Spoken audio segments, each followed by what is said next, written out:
Bismillahirrahmanirrahim. Assalamualaikum warahmatullahi wabarakatuh.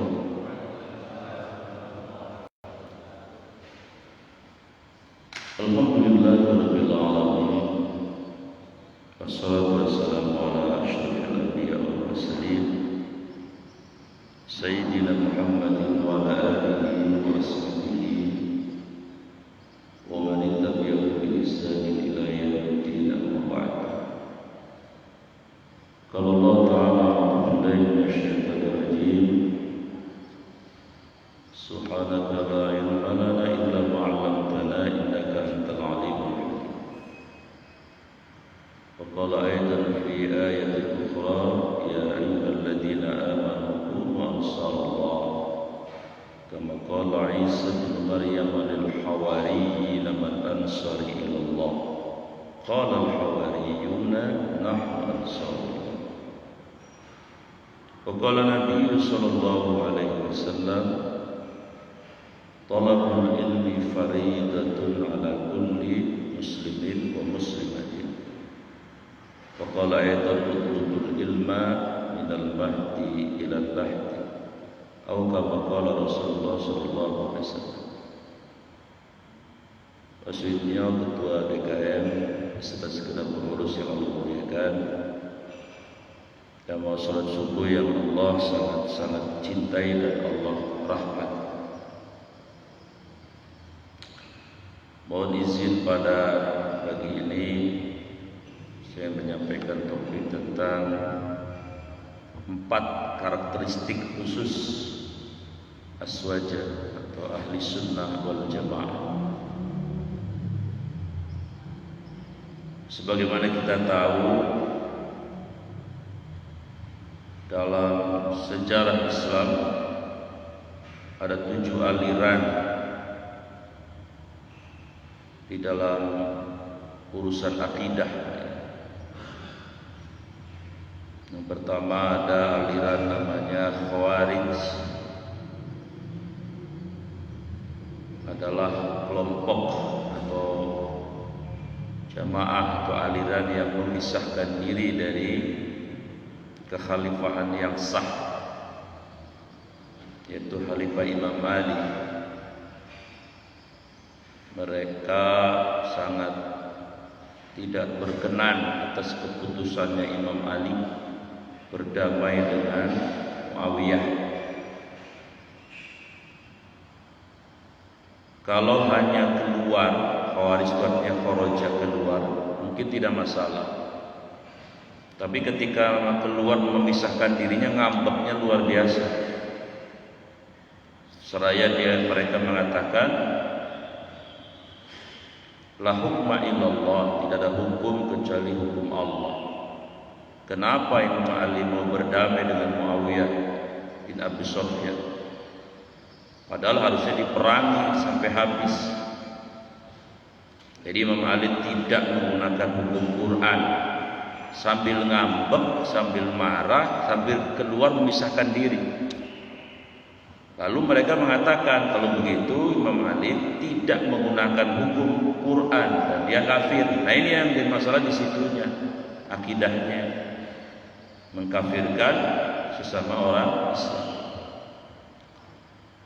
Ya, sampai hari ini cipratannya atau resonansi aliran ini masih ada yang suka mengkafirkan orang Islam. Yang kedua, aliran akidah sebagaimana kita ketahui namanya Syiah. Syiah itu artinya pengikut. Pengikut siapa? Kelompok yang sangat sayang kepada Imam Ali, Ahlul Bait. Jadi mereka tetap berada di sampingnya Imam Ali karamallahu wajhah. Hanya saja dalam sejarah disebutkan Syiah ini ternyata kesusupan. Abdullah ibnu Sabah, orang Yahudi yang pura-pura masuk Islam, sehingga kemudian Syiah digoreng, diolah, dimasak dalam dapur timbangan Yahudi, sehingga Syiah ada yang sangat ekstrim, antara lain Rafidhah Jadi kelompok Syiah Rafidhah yang mengatakan bahwa harusnya yang jadi nabi itu Imam Ali gitu. Sayyidina Abu Bakar, Sayyidina Umar itu tidak sah sebagai khalifah. Ibunda Aisyah itu tidak layak. Ini mereka mencaci maki para ini yang sangat ekstrem. Sampai hari ini ya masih ada orang-orang Syiah ini. Dan yang ketiga ada aliran akidah namanya Murji'ah. Sederhananya mereka menganggap bahwa antara iman dan perbuatan itu tidak korelatif, tidak ada hubungan. Pokoknya iman mah tetap utuh, bulat. Adapun orang perbuatannya yaitu tidak dianggap merusak iman. Ini Murji'ah. Mungkin kalau zaman sekarang ini orang-orang Murji'ah itu orang yang agnostik, beragama tapi tidak terlalu kuat ya, cuek dengan agama, dengan ajaran agama. Yang penting gua mah Islam lah, kira-kira begitu. Yang keempat ada aliran namanya Jabariyah. Pokoknya manusia itu hidup, tinggal hidup. Semua dari mulai tidur sampai tidur lagi ada yang ngatur. Semua ada yang memutuskan, menakdirkan. Manusia tidak punya daya apa-apa. Ikhtiar manusia pun nisbi. Semua adalah keputusan Allah, kehendak Allah, iradah Allah. Tidak ada iradah manusia. Ini Jabariyah. Jadi ciri-cirinya ya pasrah. Pokoknya udahlah, hidup ini udah, kita ini wayang-wayang saya ada dalangnya. Ingat, manusia tidak ada pilihan. Kalau dia bunuh diri itu juga katanya takdir Allah. Kalau ada orang nembak orang itu juga takdir Allah. Padahal kan tidak. Ada pilihan manusia yang diberikan oleh Allah, hak untuk memilih. Life is choice. Hidup ini pilihan. Orang-orang Jabariyah tidak ada pilihan bagi manusia. Semua atas kehendak Allah. Lalu yang kelima ada aliran namanya Qadariyah. Qadariyah itu sebaliknya. Manusia punya otoritas penuh untuk berkehendak apa saja. Jadi manusia punya kehendak yang merdeka, seolah-olah Allah tidak punya kehendak. Kelompok ini kalau dikatakan kepada mereka bahwa al-insan bitafkir wallah bitakdir, manusia berencana, Allah penentu segalanya. Mereka tidak mau.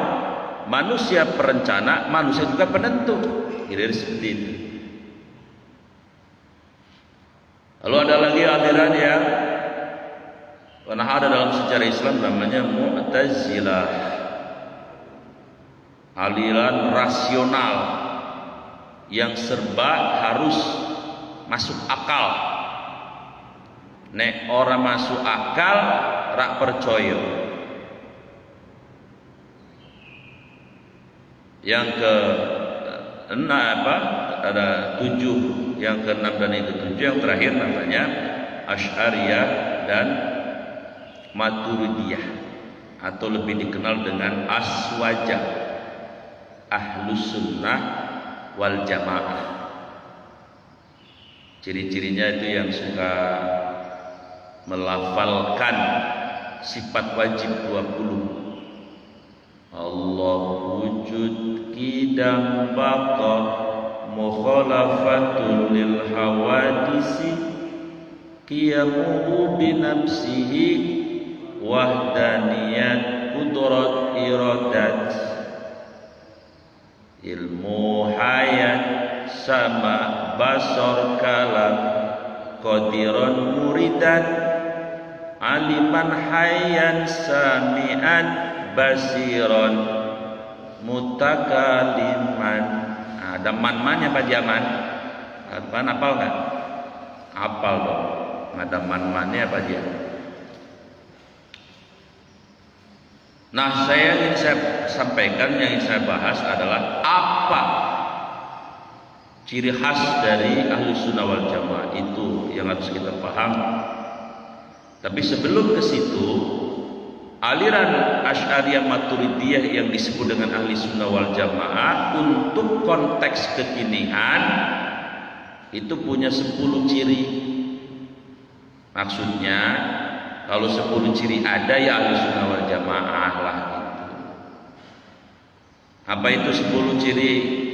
1, Allah Tuhannya. 2, Nabi Muhammad Nabi dan Rasulnya terakhir. 3, Al-Quran kitab sucinya. 4, Ka'bah kiblatnya.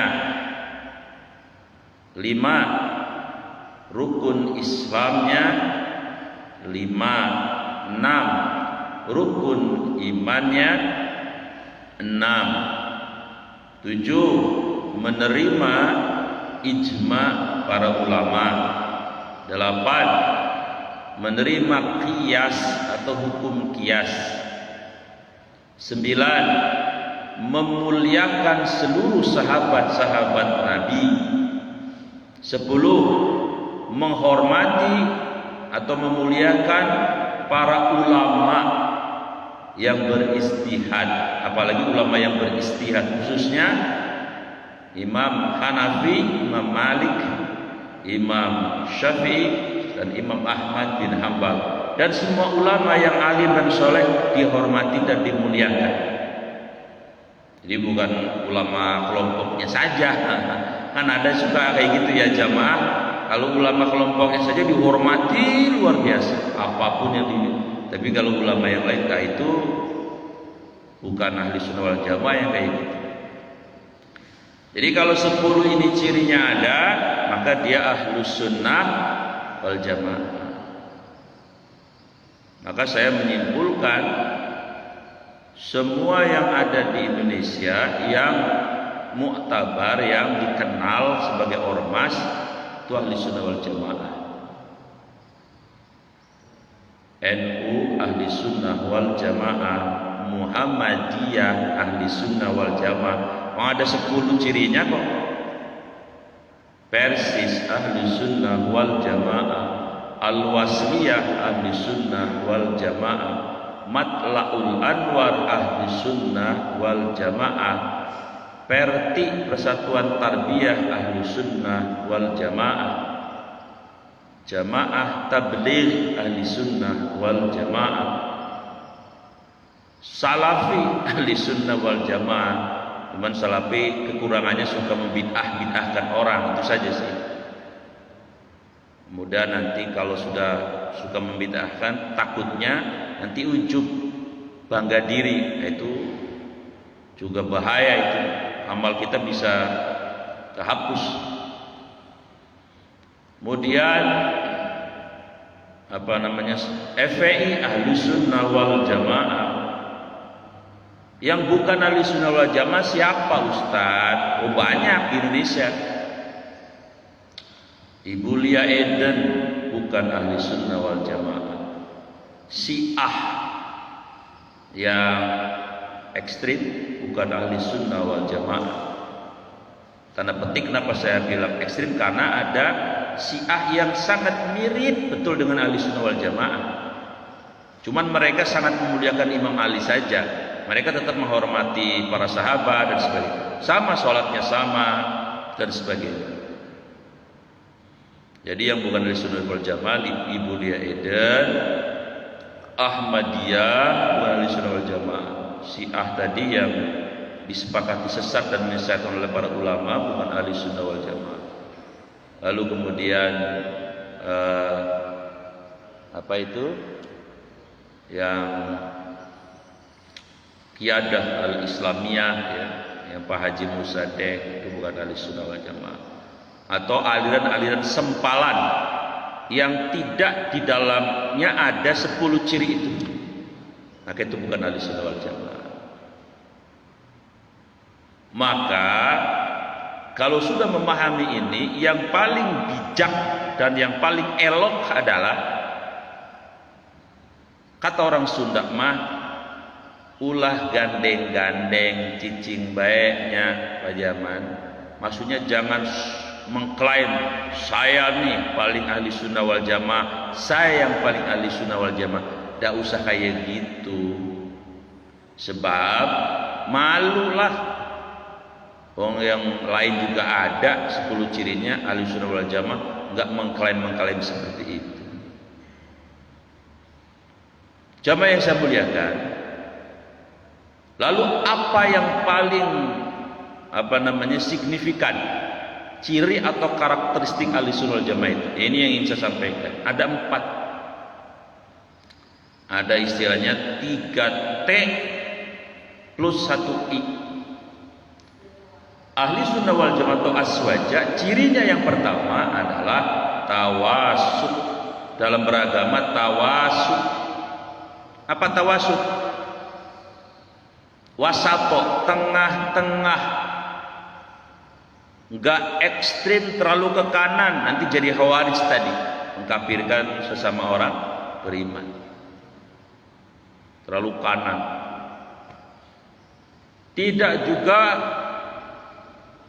nyundul ke kiri, ekstrim kiri, nanti bisa jadi sepilis, jadi sekuler, jadi pluralis, jadi liberal, jadi ateis, jadi komunis. Kalau terlalu nyundul ke kiri, di tengah-tengah. Ini yang menjadi karakteristik Ahlus sunnah wal jamaah. Prinsipnya dalam memahami ajaran agama ini tidak mempersulit, tapi juga tidak mempermudah. Tapi dalam urusan-urusan ibadah mahdhah ada prinsip al-basatah. Apa al-basatah? Mudah. Dasarnya apa? Al-Baqarah 185. Yuridullahu bikumul yusra wa la yuridu bikumul usra.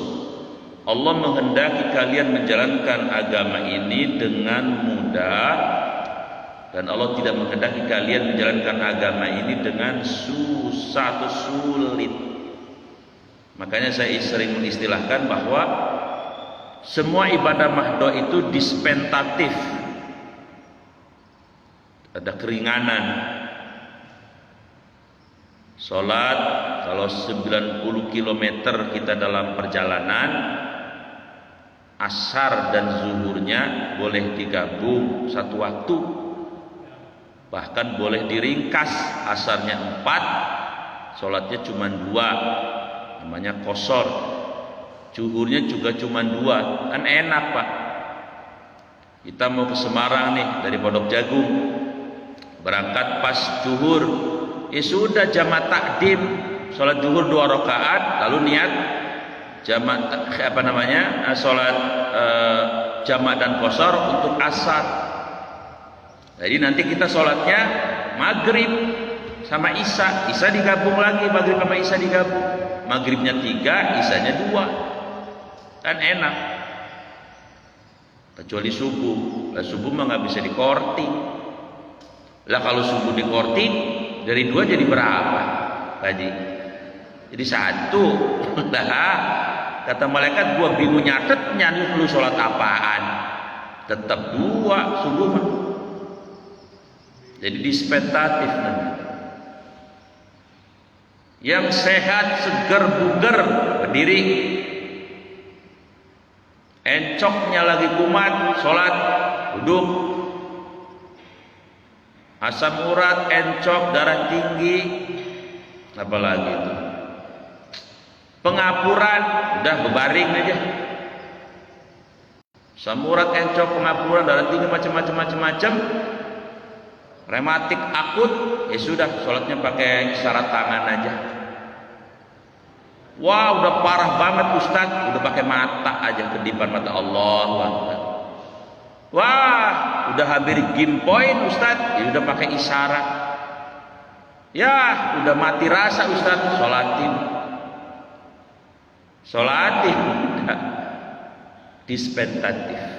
Zakat, kalau hartanya di bawah nisab batas, yaitu 85 gram emas atau 520 kilo beras, gak wajib. Sedekah silahkan.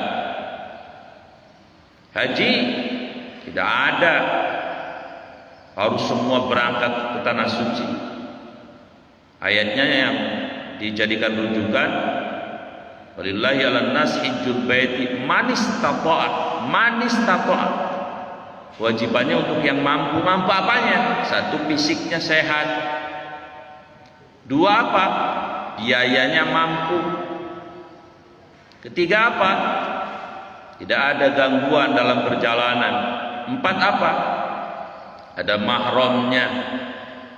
Kalau ilat ini, konsideran ini tidak ada biayanya, ya enggak wajib.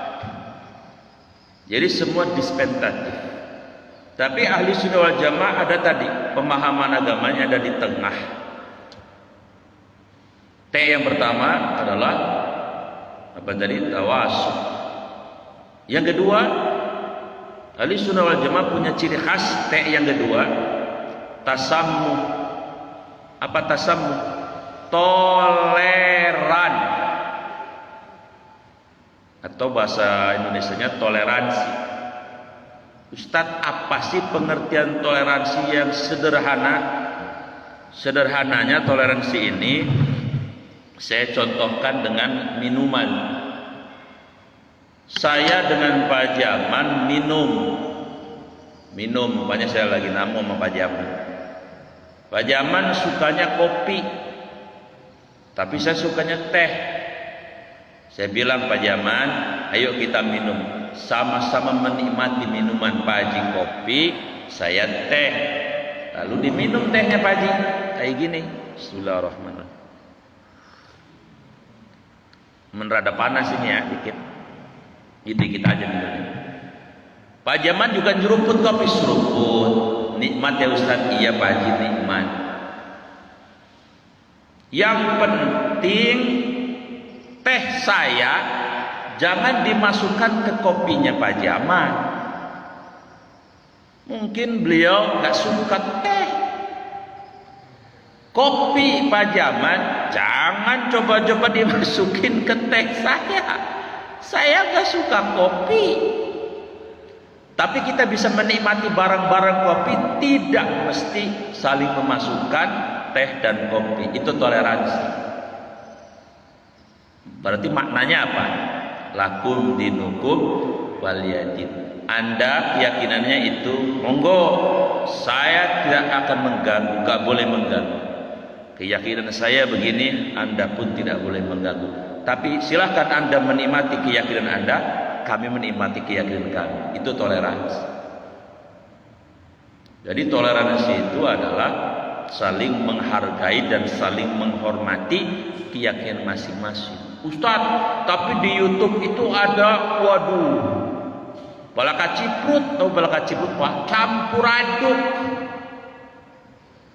Ada orang sholat di tempat ibadahnya orang lain, bukan toleransi itu namanya. Ya wong tempat kemusyrikan buat sholat, ya nggak boleh. Ada lagi sholawat campur kidung, nggak boleh. Sholawat kita benar, tapi kidung dia itu dalam pandangan agama Islam kemusyrikan, ya tidak bisa. Sholawat di majelis taklim, kidung ya di tempat Anda. Kalau toleransi itu tadi.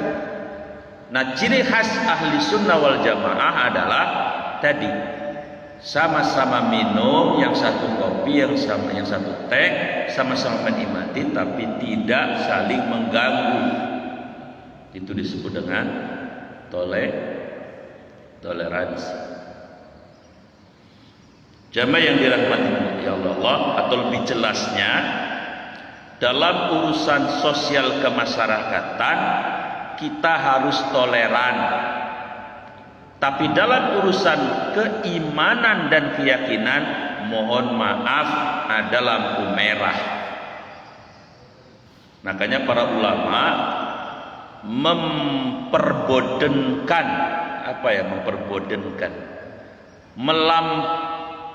melampu merahkan 3 wilayah, kagak boleh saling masuk, nanti salah kamar dalam hal toleransi ini. 1, wilayah keyakinan, wilayah akidah, kagak boleh masuk. Misalnya kemarin ada yang nanya, Ustadz, saya ngucapin hari besarnya orang lain boleh apa kagak? Nah, saya tanya, itu artinya hari besarnya mereka itu apa maknanya? Kalau bermakna keyakinan, kagak boleh masuk. Tapi kan ulama itu boleh beragama, tidak mesti kita ngikutin person antar tokoh atau antar ulama. Tapi timbangannya adalah Al-Quran dan As-Sunnah. Cocok dengan Al-Quran dan Sunnah, jalan. Gak cocok dengan Al-Quran dan Sunnah, mohon maaf, walaupun itu tokoh. Maka saya kemarin menjawab, ya ayatnya udah jelas, Allah tidak memperkenankan. Laqad kafarul ladina qalu innallaha wal masihu ibnu Maryam. Sungguh-sungguh telah kafir orang yang mengatakan bahwa Nabi Isa, anaknya ibu Maryam, itu adalah anak Tuhan. Loh, Allah sudah ngomong begitu kok ngikutin tokoh sih? Kecuali gak ada ayat, gak ada hadis, gak ada ijma ulama, gak ada. Bolehlah kita ikut pendapatnya si anu, tokoh anu, tokoh anu. Tapi kalau sudah ada di Quran, ya sudah. Karena nanti di kuburan kita bakal ditanya, apa kitab sucimu? Bukan siapa tokohmu, bukan. Ini nyambung apa zaman ini saya ngomong ini ya? Nyambung nggak kira-kira ya? Kalau nggak ada nyambung ya sambungin aja ya, pakai tambang, pakai tali kan. Jadi toleransi itu dalam Ahlussunnah wal Jamaah itu seperti itu. Jadi minum kopi, minum teh bareng-bareng, tapi tidak saling memasukkan minuman satu dengan yang lain. Atau secara jelas, urusan akidah, keyakinan itu tidak ada toleransi, tapi urusan sosial kemasyarakatan kita harus toleran. Yang kedua, yang dilampu merahkan oleh ulama akidah, yang kita nggak boleh masuk ke wilayah mereka, mereka pun nggak boleh masuk ke wilayah kita. Apa itu? Wilayah ibadah. Mereka pun tokoh-tokoh agamanya pasti melarang pengikutnya. Mungkin ada yang bandel juga. Kita juga sama, jangan masuk wilayah ibadah mereka. Ya tadi misalnya, kenapa kok sholawatan bareng sama tadi kidung? Emang pengen apa? Supaya apa? Agar bagaimana? Supaya di alam itu orang toleran. Lah kata siapa? Wong ibadah, sholawat kan ibadah. Betul nggak Pak Haji? Sholawat ibadah bukan? Kidung juga buat mereka adalah ibadah. Ya nggak usah. Ada lagi saya lihat di YouTube ada orang sholat di tempat ibadah lain. Tadi saya bilang kita sholat itu sedang menyembah Allah yang satu. Nah tempat itu adalah tempat di mana kemusyrikan disembah. Jangan sembung makan rebung, kagak nyambung bu. Sederhananya begitu.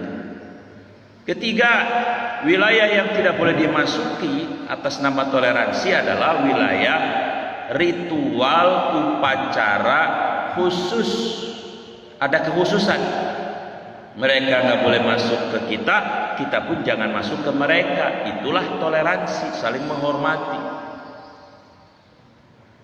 Baik, jadi ciri khas Ahlussunnah wal Jamaah yang kedua adalah T-nya adalah apa tadi? Tasammuh, toleran. Kemudian saya ingin juga menegaskan, kita ini kadang suka ada yang kebalik. Kalau sama orang di luar Islam sangat toleran, Tapi giliran sama saudaranya yang seiman, yang punya 10 ciri tadi sama-sama di sunnah wal jamaah, kayaknya galak banget. Nah, ini juga kebalik. Surat Al-Fat ayat 29 Allah berfirman, Muhammadur Rasulullah, Nabi Muhammad itu Rasulnya Allah. Walladzina ma'ahu, orang-orang yang bersama Nabi Muhammad, para sahabat dan kita umat itu cirinya asyiddau 'alal kufar, tegas sama orang kafir dan segala kekufuran, ruhama'u bainahum, dan sangat penyayang kepada sesama orang beriman.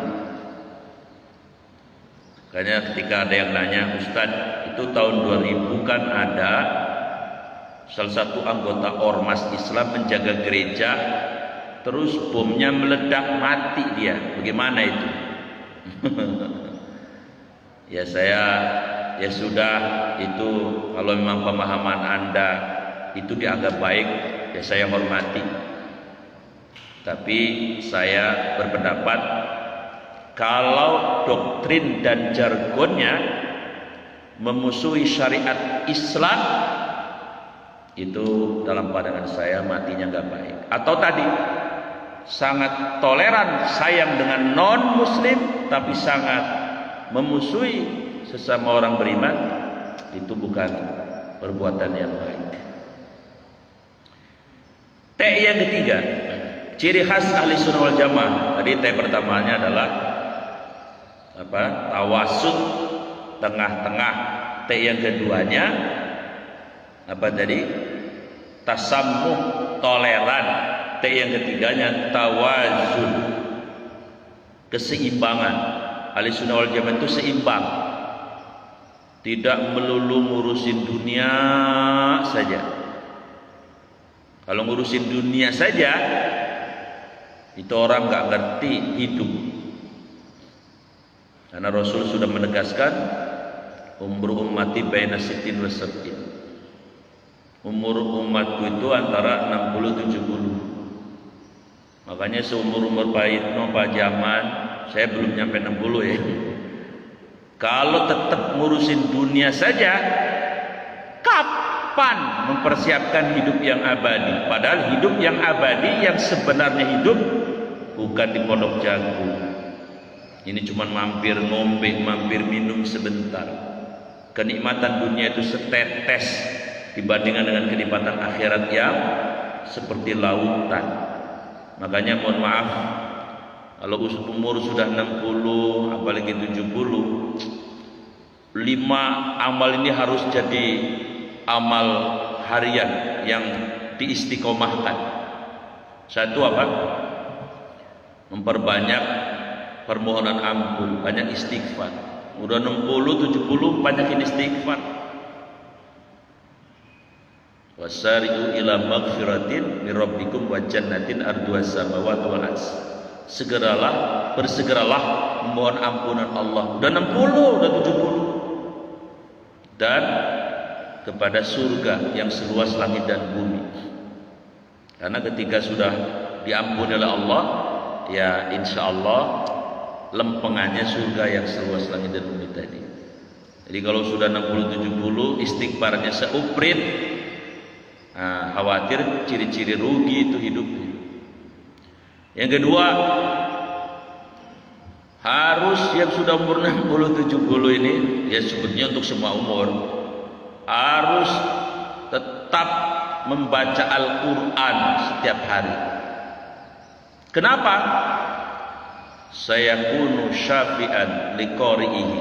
Di kuburan itu gelap. Ya 60-70 kan rada dekat sama kuburan, walaupun gak semua kayak gitu. Nah, lampunya apa? Quran. Ustaz, saya sehari 3 juz bisa, cakep. Pak Haji berapa? Saya 2 juz siap Ustaz, cakep. Tapi campur juz melon, gak apa-apa. Saya berapa? Pak Haji berapa? Saya 1 juz. Haji ala setengah juz Ustaz. Gak apa-apa, yang penting tiap hari. Jangan sampai gak baca Quran. Lah emang mau ngapain sih? Mau udah pensiun, kalau gak baca Quran mau ngapain? Syukur-syukur bacanya sejuz, tapi beberapa ayat ditadaburi, ada tafsirnya, ada artinya, dipahami. Lalu berniat, ya Allah, selama umur saya masih belum diambil, saya akan dekat, saya akan jadikan Quran itu panduan hidup saya. Izinkanlah wahai Allah. Lalu begini, cakep banget ini. Mudah tua bacanya koran dulu kan. Koran boleh, tapi koran nggak nolongin kita di nggak bisa jadi lampu, nggak jadi gula. Yang ketiga, kalau udah rada-rada usianya senior, wa anfiqu mimma razaqnakum min qabli ayyati ahadakumul maut wa yaqula rabbi laula akhartani ila ajalin qarib fa asaddaqa minas sholihin. Sedekah, infak tiap hari, karena nanti ketika orang dicabut nyawanya, kata Allah tadi surat Al-Munafikun, pengen ditunda. Terus dia ngomong, kalau saya ditunda umurnya Tuhan, saya akan sedekah. Oh, berarti sedekah amal yang amat sangat istimewa, luar biasa. Mumpung belum dicabut, infak sedekah setiap hari. Berapa Ustaz sedekahnya? Ya kalau Pak Jaman sih nggak usah gede-gede, ya sehari 1 juta beda. Gede apa kecil Pak Haji? 1 juta. Gedean ya. Cepet lah, cepet. Gedean juga. 25.000. Oh masih gede juga. Ya udah 1.000 aja. 1.000. Jadi udah usia-usia itu setiap hari infak. Karena orang yang mau dicabut nyawanya itu kalau dimundurin, dia bilang apa? Pak Asoddaqo, kalau saya ditunda ya Allah setahun aja, jangan mati sekarang, saya bakal sedekah. Artinya bekal kehidupan selanjutnya setelah dunia ini, sedekah itu dahsyat luar biasa. 4, la tazlim li ghairihi. Kalau udah pada senior, jangan pernah lagi berbuat zalim kepada siapapun.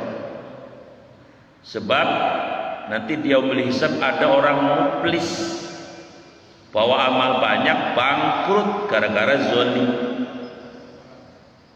Zalim itu ya lawan dari adil, meletakkan sesuatu bukan pada tempatnya. Zalim bisa dengan kata-kata, bisa dengan tangan, bisa dengan pikiran, bisa dengan perbuatan, bisa dengan kebijakan dan seterusnya. Dan yang terakhir, yang kelima, orang-orang yang sudah usia itu jangan pernah kecuali ada uzur, dengar azan nggak langsung sholat. Yang udah pada senior, dengar azan, kalau perlu sebelum azan udah siap-siap sholat. Karena nanti yang dihisab pertama kali seorang hamba itu adalah sholatnya. Alhamdulillah di Jelupang, di Pondok Jagung, masjid dekat rumah masing-masing. Saya pernah ke Lampung Pak, teman saya bapaknya sudah tua, udah umur 70 kali, masjidnya jauh banget. Saya bilang, waduh bapak kasihan ya bapak ya, bisanya sholat maghrib.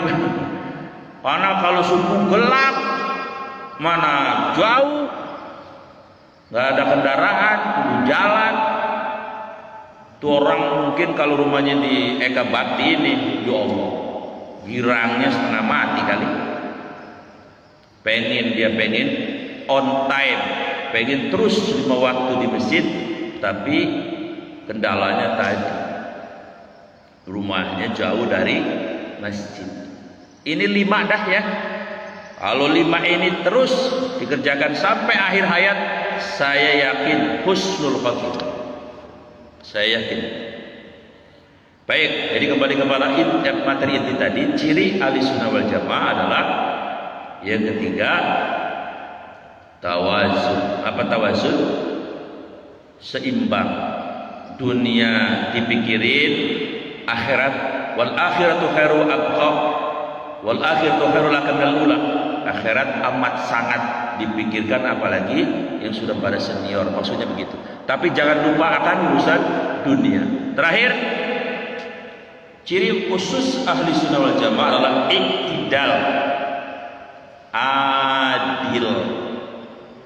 Innallaha ya'muru bil adli, ya, wal ihsan wa ita'i dzil qurba wa yanha 'anil fahsya'i wal munkaril baghi. Surat An-Nahl ayat 90. Kita disuruh oleh Allah untuk satu, berbuat adil, berbuat ihsan, berbuat baik kepada keluarga, beramar ma'ruf, mencegah kemungkaran, dan menghindari permusuhan. Ahli sunnah wal jamaah itu adil, karena adil ini sangat disukai semua manusia. Bahkan Allah dan Rasulnya mengapresiasi pemimpin yang adil. 7 golongan yang tidak ada naungan kecuali naungan Allah nanti adalah imamun. Kalau ada pemimpin yang adil, surganya duluan. Tapi kalau ada pemimpin yang tidak adil, nerakanya duluan daripada rakyatnya. Ada Pak RT nggak di sini? RT? RT ada? Oh, belum datang. Seandainya ada Pak RT adil kepada semua warganya, surga duluan. Yang tua, yang muda, janda-janda muda diurusin. Tapi juga yang janda-janda tua disantuni. Nah, yang diurusin janda-janda muda aja. Kalau janda muda mah banyak yang ngurusin. Justru yang paling prioritas adalah janda-janda tua. RT adil, surga dulu. Tapi kalau ada Pak RT misalnya warganya ada 50, ada yang nyumpain 1 orang saja, biar RT belangsak tuh hidupnya. Kalau dia betul-betul dizalimi, doanya tembus. Apalagi mimpin jutaan manusia, ada yang menyumpai, bahaya itu. Dan memang dia dizalimi warganya itu, wah, tuh pemimpin bangkrut nanti di akhirat. Kalau di dunia sih dipuja-puja manusia nggak apa-apa, tapi yang paling penting kan nanti di sana. Makanya bahayanya jadi pemimpin tuh itu. Kalau dia adil, surganya paling dulu. Tapi kalau dia zalim kepada rakyat warganya, ada yang nyumpain dan doanya orang yang zalim itu makbul, celaka 12. Makanya orang-orang yang betul-betul imannya luar biasa itu kadang nggak maulah jadi pejabat. Baik, demikianlah 4 ciri atau karakteristik ahli sunnah wal jamaah. Insya Allah kita semua terkategorikan sebagai jamaah ahlu sunnah wal jamaah, karena 10 cirinya tadi. Apal Pak Man cirinya 10? Allah Tuhan kita, Nabi Muhammad Nabi dan Rasul kita, Al-Quran kitab suci kita, Ka'bah kiblat kita, rukun Islam kita 5, rukun iman kita 6, menerima ijma ulama, menerima qiyas dalam hukum, kemudian memuliakan semua para sahabat Nabi, menghormati dan memuliakan juga para ulama-ulama yang alim dan soleh. Kalau 10 ciri ini ada, insya Allah kita semua adalah ahlus sunnah wal jamaah. Karena dalam hadis disebutkan umatku ini akan pecah jadi 73. Yang 72 nggak selamat, tapi yang selamat 1. Siapa? Ahlus sunnah wal jamaah. Mudah-mudahan bermanfaat. Pak Man mau nanya apa, Pak? Nyambung.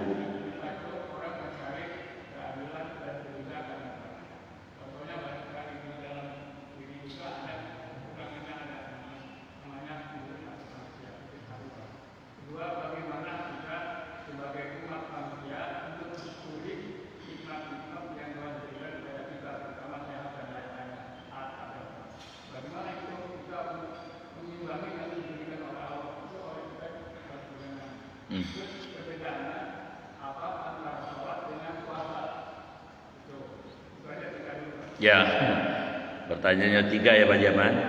Saya ingatnya yang paling terakhir aja, yang akhir-akhir maksudnya.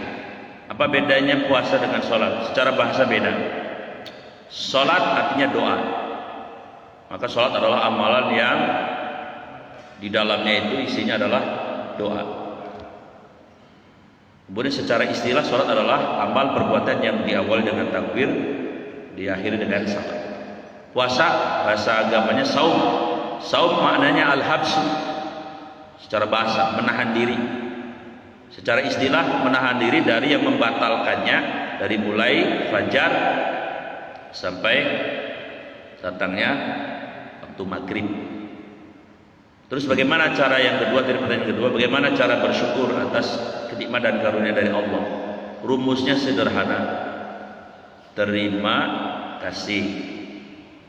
Kalau nikmatnya bentuknya harta, diterima dari Allah, kasih dong yang lain, itu bersyukur. Yang kayak gini la azidanakum, kata Allah, ntar saya tambahin.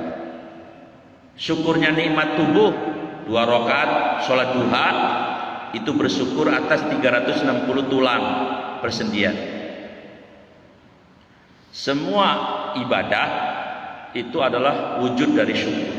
Makanya Nabi Muhammad ditanya sama istrinya, ya Rasul, Anda tahajudnya kok sampai kakinya bengkak? Lalu jawab Nabi, afala an akuna abdan syakur. Ya saya, karena ini saya sedang bersyukur kepada Allah. Walaupun saya sudah dijamin masuk surga, tapi saya ingin bersyukur kepada Allah. Maka semua perbuatan baik itu adalah manifestasi atau bentuk dari syukurnya seorang hamba. Menurut pertanyaan pertama tadi, zolim apa Pak?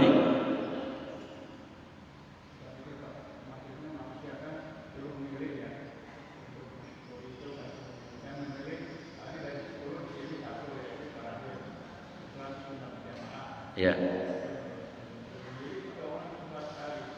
Oh.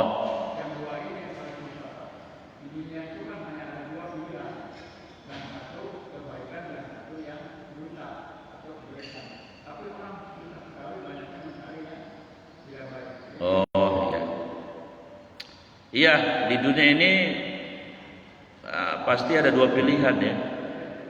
Antara milih nerusin ceramah atau milih makan ketupat, itu juga pilihan Pak ya. Jadi kayaknya saya milih makan ketupat ini. Tapi saya ingin menjawab, sepanjang masih di dalam tubuh manusia ada hawa nafsu, yang kedua sepanjang masih ada setan yang berbentuk jin atau setan berbentuk manusia, maka di dunia ini pasti ada yang jelek, ada yang buruk, pasti ada yang zalim, ada yang adil, pasti ada yang penyayang, ada yang bengis, dan seterusnya, dan seterusnya. Maka kita tidak mungkin seperti Nabi Muhammad, derajatnya, makomnya. Kita semua hanya bisa berusaha. Kalau kita salah, cepat-cepat minta ampun. Kalau kita salahnya sama manusia, ya kita minta-minta keikhlasannya. Cara itu kalau dipakai, insya Allah kita dikategorikan manusia baik. Karena tidak mungkin kita tidak bersalah, baik sama Allah ataupun sama manusia. Tapi dengan meminta maaf dengan jujur, insya Allah kita termasuk orang yang baik. Demikian pertemuan pagi ini. Ada lagi Pak? Cukup ya. Mari kita untuk bertemu dengan doa. Bismillahirrahmanirrahim. Alhamdulillahirabbil alamin. Allahumma shalli ala sayyidina Muhammad wa ala alihi washabbihi ajmain. Allahumma ya musallibal asbab wa ya fatihal abwab wa ya sami'al aswat wa ya qadiyal hajat wa ya mujibad da'wat, iktihajatina iktihajat jamaah masjid al-muhajirin ya Allah, waqfina bihalalika haramika wa aghnina bifadlika amman siwak. Rabbana atina fid dunya hasanah wa fil akhirati hasanah wa qina adzabannar. Wa sallallahu ala sayyidina Muhammadin wa ala alihi washabbihi ajmain. Subhana rabbika rabbil izzati amma yasifun, wassalamun ala mursalin walhamdulillahi rabbil alamin. Subhanaka Allahumma bihamdika asyhadu an la ilaha illa anta astaghfiruka wa atubu ilaik. Mohon maaf lahir batin. Assalamualaikum warahmatullahi wabarakatuh.